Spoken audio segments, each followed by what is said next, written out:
The laws of physics tell us that a solid mass of granite, exposed to the direct radiation of a tropical sun, should function as a thermal battery, absorbing heat during the day and radiating it back with lethal intensity.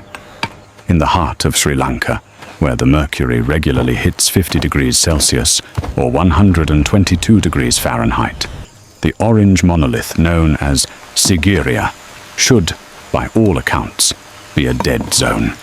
It is a 200-meter tall pillar of stone that captures every photon of the sun's energy. Yet 16 centuries ago, a master engineer and a fugitive king decided to turn this vertical furnace into a luxury sanctuary.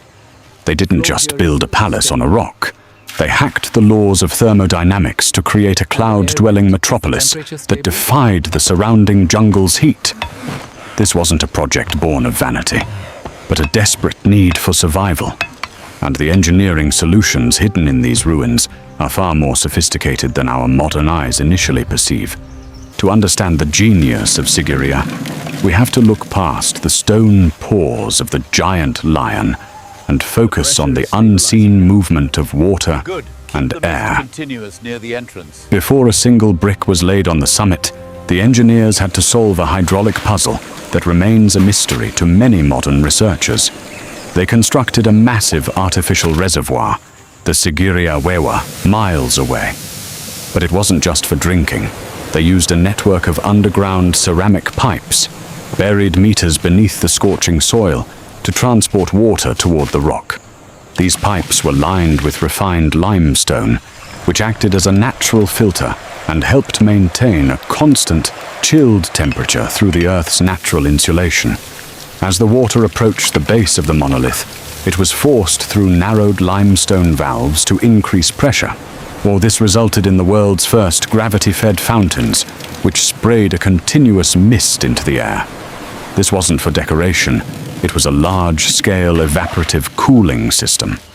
This man-made mist stripped the thermal energy from the humid jungle air, creating a cool microclimate at the very entrance of the rock, dropping the local temperature significantly before anyone even began the ascent. The level of precision in these pipes is staggering.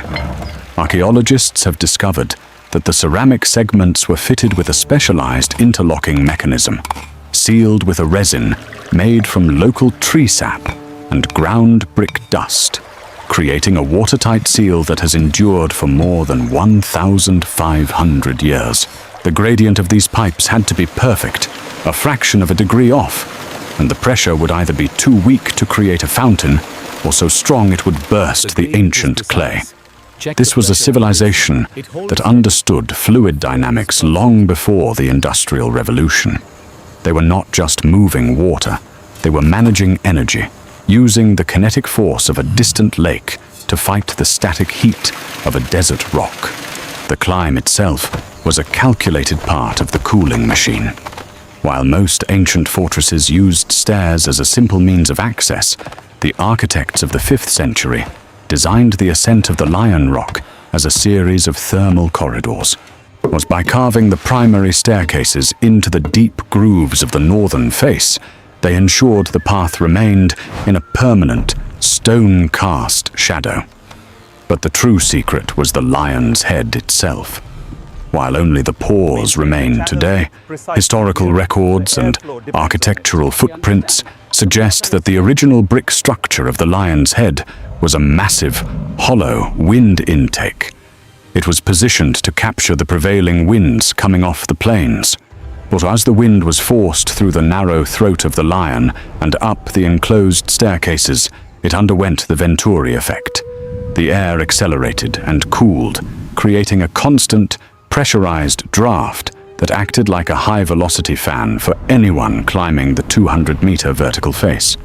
They were using the rock's own geometry to create a natural air conditioner that worked harder the hotter the sun became.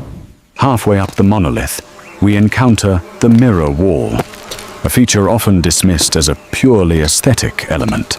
However, when viewed through the lens of survival engineering, it reveals a far more technical purpose. The wall was coated in a substance known as neura, a complex mixture of lime, egg whites, honey, and marble dust, polished for months until it achieved a high-gloss, reflective finish. In a 50-degree environment, a dark stone walkway would absorb enough solar radiation to burn the feet of those walking upon it. What, by placing this high albedo, reflective screen along the edge of the path, the engineers reflected the sun's rays back into space, preventing the stone underfoot from becoming a thermal conductor. It was, in essence, a 500-meter-long heat shield that protected the king and his court as they transitioned between the jungle floor and the sky palace. It is a precursor to the radiant barriers we use in modern aerospace technology, built out of mud and honey. Furthermore, the mirror wall acted as a wind deflector. Its smooth, vertical surface helped to channel the rising heat from the jungle floor up and away from the royal walkway, creating a pocket of stabilized air that allowed for comfortable movement even during the peak of the midday heat. The builders didn't just worry about the sun, they worried about the ambient thermal energy of the entire canyon. Deep within the sheltered pockets of the western rock face, while we find the Sigiriya Maidens, frescoes that have survived the brutal humidity of the jungle for over 1,500 years. The secret to their preservation is not luck, but a revolutionary understanding of material science. The painters didn't just apply pigment to stone, they created a multi-layered plaster base composed of clay, cow dung, and rice husks, topped with a fine layer of lime. This organic mineral hybrid allowed the rock to breathe while trapping the vibrant pigments beneath a protective crystalline structure. These paintings are a testament to an engineering guild that understood how to fight the corrosive power of moisture and heat at a molecular level, ensuring that the king's vision of a celestial kingdom remained vibrant even as the centuries turned to millennia. On the summit, the challenge shifted from blocking heat to managing it. The palace of King Kashapa was not a solid fortress, but a skeletal network of open pavilions. The architects understood that in 50-degree heat, a closed room is a trap. They utilized a design philosophy of total transparency, ensuring that every structure had at least 2 open sides to allow for cross-ventilation. But they went further by integrating water directly into the floors. Narrow channels, no more than a few centimeters deep, were carved into the granite bedrock beneath the palace floors. Water was continuously siphoned from the summit cisterns and allowed to flow through these channels. As the breeze moved over the water-cooled stone, it picked up moisture and lost heat, creating a localized environment of 18 to 22 degrees Celsius, while the rock surface outside was hot enough to crack bone. This was a royal throne room, where the 5-meter-wide throne itself was carved directly out of the living granite of the rock. This throne was not a separate chair, but an extension of the mountain's own thermal mass. By sitting directly on the bedrock, the king benefited from the mountain's thermal lag as the deep stone remained cool long after the sun had reached its zenith. The logistics of this construction remain an enigma that challenges our modern understanding of ancient labor. We are talking about millions of bricks, thousands of tons of limestone, and hundreds of massive timber beams, all transported 200 meters vertically.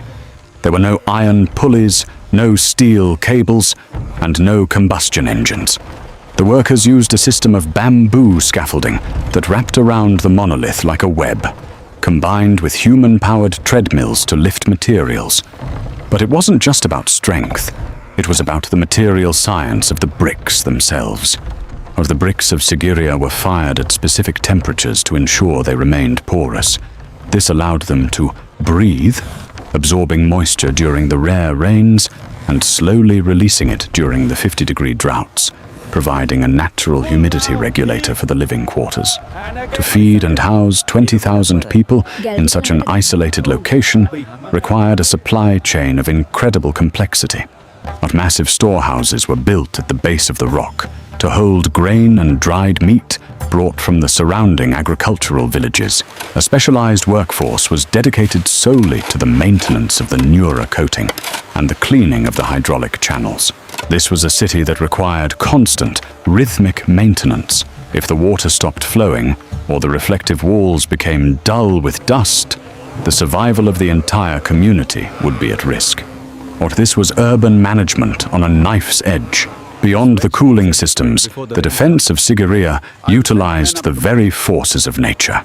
In the boulder garden at the base of the rock, the engineers placed dozens of massive, multi-ton boulders on top of smaller stone wedges. These were not natural placements. They were kinetic traps. By simply knocking out the smaller wedges, the defenders could send a landslide of crushing granite into any invading army below. It was an engineering solution that used potential energy as a primary weapon. Every part of the landscape was weaponized, from the sheer height of the cliffs to the carefully calculated angles of the stone traps, turning the entire environment into a living fortress that required minimal manpower to defend. One specific boulder, known as the Cobra Hood Cave, features a natural overhang that was artificially expanded to create a massive theater and meeting space. The builders carved a drip ledge along the outer edge to prevent rainwater from entering, and they used the acoustic properties of the rock to ensure that a speaker's voice could be heard by hundreds of people below. This was a civilization that saw the natural world not as something to be conquered, but as a raw material to be refined and utilized. Water was the lifeblood of this vertical oasis, and the summit cisterns were the heart of the system. The engineers carved massive tanks directly into the solid granite of the summit, some of them holding over 1 million liters of water. They didn't just wait for rain. They used the very surface of the rock as a massive collector. Every groove, every slope, and every terrace was angled with mathematical precision to direct every drop of moisture toward the central reservoirs. They even accounted for overflow by building sophisticated silt traps and drainage channels that prevented the heavy monsoon rains from eroding the brickwork or flooding the living areas. It was a closed-loop system that allowed 20,000 people to survive in total isolation for months at a time, hidden in plain sight above the clouds. But why did they go to such extremes? Why put a palace in the most exposed, sun-beaten location in the country? The answer is a paradox of security and comfort. By building on the summit, Utkarshapa was not just safe from the armies of his brother. He was safe from the stagnant, disease-ridden heat of the jungle floor. At 200 meters, the air is in constant motion, stripped of the insects and the stifling humidity of the lowlands. It was the ultimate gated community, where the gate was not made of iron, but of height and wind. They had successfully built a high density to luxury urban environment using only the raw materials of the earth and a profound understanding of fluid dynamics and thermal mass. The tragic end of Sigiriya, the king's defeat and the eventual abandonment of the rock, does not diminish its engineering legacy. It stands as a silent, stone blueprint for how we might survive a future where global temperatures continue to climb. While our modern cities rely on a fragile and expensive electrical grid to keep us from the heat, Sigiriya has remained cool for over 1,500 years, using nothing but gravity and the sun itself. It reminds us that architecture is not just about aesthetics or height. It is about the mastery of the environment. The Cloud Palace proves that human ingenuity can turn a vertical desert into a lush paradise, and that the secrets of our survival may not lie in new technology, but in the forgotten wisdom of those who conquered the sun with mud, stone, and the wind. Or could you live in a world where your only air conditioning was the speed of the wind through a lion's throat? Would you trade your modern comforts for a life 200 meters in the air, guarded by stone paws and the silence of the clouds? Let me know in the comments below if you believe we are over-reliant on the grid, or if these ancient builders were simply lucky with their choice of rock. Make sure to subscribe to Survival Engineered as we continue to tear down the walls of history to find the machines that kept our ancestors alive. Stay curious, stay resilient, and always look for the logic in the impossible.